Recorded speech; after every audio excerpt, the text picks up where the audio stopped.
अल्लाह वबरकातुहू। वालेकुम सलाम रहमतुल्लाहि व बरकातुहू। क्या नाम है आपका? मेरा नाम मोहम्मद अब्दुल अज़ीज़ है। माशाल्लाह बहुत लंबे अरसे से आप सोशल मीडिया पर सवाल जवाब के बेदारी के लिए आप अल्हम्दुलिल्लाह बहुत सारे वीडियोस बनाए हैं। अल्हम्दुलिल्लाह मैं तकरीबन 5 साल से सोशल मीडिया पर एक्टिव हूँ। मेरा यूट्यूब में चैनल है, ऑफिशियल चैनल, और फेसबुक पर पेजेस है, ग्रुप है, और जो है ना मेरी आईडी है, और इंस्टाग्राम पर भी मैं अपलोड करता हूँ। लोगों में इस्लामिक अवेयरनेस के लिए मैं जो है ना दावत का काम करता हूँ। डेली फील्ड पर निकलता हूँ बाज़ार में, लोगों से इस्लामी सवाल जवाब करता हूँ, और अपने चैनल पर स्ट्रीमिंग करता हूँ। दुरूस है इसके अंदर, किताब तौहीद वगैरह, ये तमाम चीज़ों की मेरी एक्टिविटीज़ है। आपके चैनल का नाम बताइए। मेरे चैनल का नाम है हाफिज़ मोहम्मद अब्दुल अज़ीज़। माशाल्लाह। यूट्यूब, फेसबुक और इंस्टाग्राम तीनों पर यही नाम है। मैं आपसे एक छोटी ख्वाहिश है हमारी, आप अपना छोटा तारुफ पेश कीजिए। मेरा नाम मोहम्मद अब्दुल अज़ीज़ है। मैं हैदराबाद शहर का रहने वाला हूँ, और मेरी इब्तिदाई तालीम जो है ना मस्जिद में मकातिब जो होते हैं ना, मकतब में मेरी तालीम हुई है। उसके बाद मैं जामिया निज़ामिया से मुख्तलिफ़ एग्ज़ाम्स वगैरह दिया हूँ, क़िरात के, इमामत के, ख़ज़ात वगैरह के इम्तिहानात। उसके बाद हैदराबाद शहर में मुख्तलिफ़ उलमा के पास पढ़ा हूँ मैं, जिसमें से अल्ताफ़ हुसैन फ़ारूक़ी रहमतुल्लाह अलैह, उनके पास पढ़ा हूँ, जो दायरतुल मारिफ में मुसहह थे, अरबी किताबों की तस्हीह करते थे वो। उसके बाद यहाँ से मेरी इंग्लिश तालीम भी है। मैं कॉलेज में पढ़ा हूँ इंग्लिश मीडियम से, और उसके बाद यहाँ से मैं सऊदी अरब गया। सऊदी अरब में वहाँ पर उलमा से मुलाकात हुई, दावा सेंटर्स में मुख्तलिफ़ कोर्सेज़ किया हूँ, दम्माम वगैरह में, और जामिया मुल्क खुरा, जामिया इस्लामिया में जो है दुरूस वगैरह उलमा के अटेंड करता था। तो अल्हम्दुलिल्लाह इस्लामी नॉलेज है अल्हम्दुलिल्लाह, और मैं हिफ्ज़ किया हूँ। माशाल्लाह। आप तो सऊदी अरब जॉब के लिए गए थे, हिफ्ज़ कब किया आप? जी, मैं जॉब के लिए गया था। वहाँ पर एक जगह मुझे बैठने का इत्तेफाक हुआ, यानी फ्री टाइम था 1-2-3 साल, तो वहाँ पर मैं कुरान पढ़ता था वहाँ पर नज़ारा देखकर। तो मेरे अरब साथी थे, उन्होंने कहा कि भाई आप कुरान पढ़ते हो माशाल्लाह, लेकिन हिफ्ज़ करो। तो उनकी तहरीर से, उनकी तरगीब से मैं हिफ्ज़ शुरू किया। आधा सफ़े से शुरू किया मैं रोज़। उसके बाद हिफ्ज़ अल्हम्दुलिल्लाह मुकम्मिल किया। मैं मुख्तलिफ़ अदवार में हिफ्ज़ किया। पहले एक सफ़ा हिफ्ज़ करता था, आगे बढ़ते आता था। पूरा मुकम्मिल होने के बाद फिर दूसरी मरतबा 7 दिन का सबक रोज़ सुनाता था, आगे बढ़ता था। उसके बाद फिर सूरे बकरा, सूरे आले इमरान, सूरे निसा, ये तमाम से सूरे। उसके बाद मंजिल को दोहराता था। तो ऐसे मैं हिफ्ज़ को मुकम्मिल किया। उसके बाद यहाँ हैदराबाद में आके जो है मुख्तलिफ़ असातिज़ा के पास दौर किया, मुराजा किया। उसके बाद अल्हम्दुलिल्लाह 1-2 साल तरावीह भी पढ़ाया वहाँ पर। जी अल्हम्दुलिल्लाह इमाम व ख़तीब हूँ मस्जिद मरियम का। वेंकटापुर में मस्जिद है, और अल्हम्दुलिल्लाह मेरे वीडियो बनाता हूँ मैं डेली चैनल से मेरे। बस ये मेरा थोड़ा सा तारुफ है। माशाल्लाह। आप कुरान मजीद किस उम्र में हिफ्ज़ किए हैं अब्दुल अज़ीज़ साहब? मैं 50 क्रॉस करने के बाद हिफ्ज़ किया। सुभान अल्लाह, बहुत खुशी की बात है। तो अब आने वाले जो लोग हिफ्ज़ करना चाहते हैं जी, तो उनके लिए एक मुख्तसर छोटा सा जवाब दीजिए, वो लोग भी कैसे कुरान को याद करें आसान तरीके से? कुरान को याद करने के मुख्तलिफ़ तरीक़े हैं मुख्तलिफ़ लोगों में। जैसा कि क़ारतुल हिंदिया है, यहाँ पर अलग तरीक़े से हिफ्ज़ किया जाता है। शिंगेत है, अफ्रीका का एक मुल्क है, वहाँ पर मोरितानिया वगैरह, वहाँ पर अलग तरीक़े से किया जाता है। तुर्किया अलग करते हैं।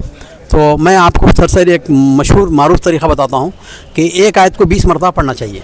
एक आयत आदमी 20 मरतबा पढ़ेगा तो उसको वो आयत करीब याद हो जाएगी। उसके बाद फिर दूसरी आयत को 20 मरतबा, उसके दोनों को मिला के 20 मरतबा। इसी तरह इसको बोलते हैं तख्तीत, सीविंग सिस्टम, यानी सीना, एक के बाद एक के बाद। तो आधे सफ़े से अगर शुरू करेंगे हम, तो आदमी के पास जिद है, अगर यानी उसके पास विल पावर है, उसके पास मैं कर सकता हूँ कुछ करने की उसके पास सलाहियत है, तो वो इंशाल्लाह मुकम्मिल कर सकता है कुरान। तो और एक तरीक़ा है, आपको सिर्फ़ कुछ करने की ज़रूरत नहीं, कुरान को बस देख के पढ़ना। एक सफ़ा अगर 100 मरतबा अगर देख के पढ़ेंगे आप, तो वो आपके दिमाग में बिल्कुल जो है ना लिखा जाता है।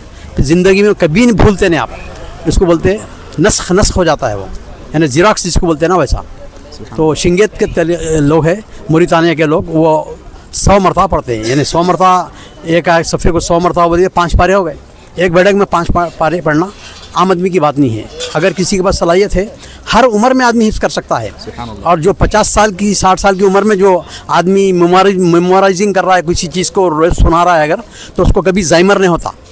زائمر ایک ایسا مرض ہے آج کل عام ہے لوگوں کے اندر, صبح کی بات شام میں بھول جا رہی ہیں. 1 گھنٹے پہلے کی جو کام کر رہے ہیں شام میں 1 گھنٹے کے بعد پوچھے تو وہ میں کیا نہیں معلوم. تو زائمر کا شبہ لوگوں میں ہو رہا ہے سوشل میڈیا بھی, یہ ریڈیشن وغیرہ کی سے. اگر آپ قرآن یاد کریں گے نا, آپ کے دماغ میں جو ٹریکس ہیں نا اس کو اللہ سبحانہ و تعالیٰ صاف کر دیتا ہے. اور قرآن ایک ایسا علم ہے اگر اس کو آپ پڑھیں گے نا, وہ ایک لوہے کے دروازے کی طرح ہے, وہ کھل جائے گا نا اگر, تو دنیا کے جتنے بھی اسٹڈیز ہے, سائنس, میتھمیٹکس, کیمسٹری, بیولوجی وغیرہ تمام جو ہے نا آپ کے لیے آسان ہو جائیں گے. تو بچوں کو پہلے قرآن سکھانا چاہیے, اس کے بعد دوسرے علوم. عبدالعزیز صاحب, ایک چھوٹا سوال ہے, اگر اسکول جانے والے, کالج جانے والے بچے قرآن یاد کرنا چاہتے ہیں, ان کے پاس وقت کی کمی ہے, تو وہ لوگ قرآن کو کیسے یاد کریں؟ مکتب سے جڑے ہوئے بچے ہیں, صبح اور شام کے مساجد کے مکتب سے جڑے ہوئے ہیں. فجر کی نماز کے بعد بچے کو جو ہے نا 15-20 منٹ بھی بٹھا دیا, اگر کسی ایک 2 آیت دے کر, روز کا ایک ٹارگیٹ 2 آیتیں یاد کرو, بچہ 10 منٹ میں یاد کر لیتا ہو. لیکن کانسسٹنسی سے جو ہے نا اس کو روز سننا چاہیے. آج جو یاد کرا بچہ سننا, کل جو یاد کرا دونوں کو ملا کے سننا, پرسوں جو یاد کرا تینوں کو ملا کے سننا. تو ڈراپ سے جو ہے نا ایک سمندر بنتا ہے.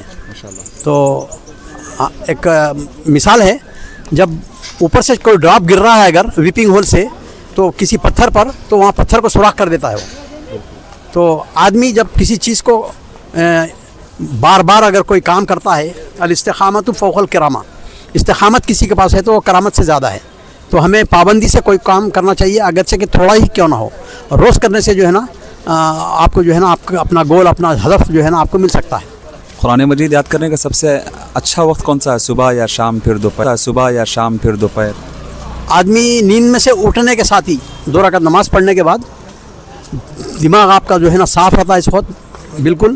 تو اس وقت جو ہے آپ قرآن کو جو ہے نا یاد کرنا. اور گھریلو خواتین جو ہے اپنے گھروں کے کام میں مصروف رہتی ہیں, تو ان لوگوں کے لیے بھی کیا طریقہ کار ہے, تھوڑا بتائیں. ان کے لیے بھی جو ہے اگر کسی کو قرآن پڑھنا نہیں بھی آتا اگر, تو آج کل بہت سارے ایپس ایسے ہیں, اگر آپ کو کمانڈ دے دیں گے ایپ کو کہ ایک آیت کو 3 مرتبہ یا 5 مرتبہ یا 10 مرتبہ ریپیٹ کرو, تو آپ کانوں میں لگا لو, آپ اس کے بعد ریپیٹ کرو, آپ 10 مرتبہ 20 مرتبہ ریپیٹ سنتے رہیں گے, آپ کو یاد ہوتی. نابینا حفاظ جو ہے نا سن کے یاد کرتے ہیں. تو خواتین کے لیے, ہم میری بہنوں کے لیے اور بڑی عمر کے لوگوں کے لیے جو پینشن ہونے کے بعد گھر میں بیٹھے رہتے ہیں اور مینٹلی پریشان رہتے ہیں بعض وقت, تو ان کا بہترین اس وقت شغل جو ہے نا قرآن مجید حفظ کرنا ہے. تو اگر وہ لوگ روز سن کر اگر یاد کر رہے ہیں اگر, تو اس سے بھی یاد ہوتا ہے قرآن. جزاک اللہ خیر. یہ عبدالعزیز صاحب ہیں ماشاء اللہ, 50 سال عمر کراس کرنے کے بعد ماشاء اللہ قرآن مجید کا مکمل حفظ کیے ہیں. میں خواہش کرتا ہوں جو کوئی بھی قرآن مجید, بچے بوڑھے جوان, جو کوئی بھی قرآن مجید حفظ کرنا چاہتے ہیں, عبدالعزیز صاحب کے چینل پر جا کے ان سے انشاءاللہ رہنمائی لے سکتے ہیں. تو انشاءاللہ ضرور. ہم تو الحمدللہ قوم کی خدمت کے لیے, لوگوں کو دین میں اویئرنیس لانے کے لیے ہم کام کر رہے ہیں. ہم سے کوئی بھی سوال کر سکتے ہیں. میرا چینل کا نام ہے حافظ محمد عبدالعزیز, اور یوٹیوب پر ابو ماس کے نام سے میں آتا ہوں ڈیلی, اور انسٹاگرام پر بھی میرا چینل ہے, اور ٹویٹر وغیرہ پر بھی. جزاک اللہ خیر. میرا بھی ایک یوٹیوب چینل ہے جس کا نام الہند وائس کے نام سے ہے الحمدللہ. بہت سارے علماء اکرام کے اس کے اندر بیانات ریکارڈ ہیں, آپ سن سکتے ہیں. جزاک اللہ خیر. السلام علیکم.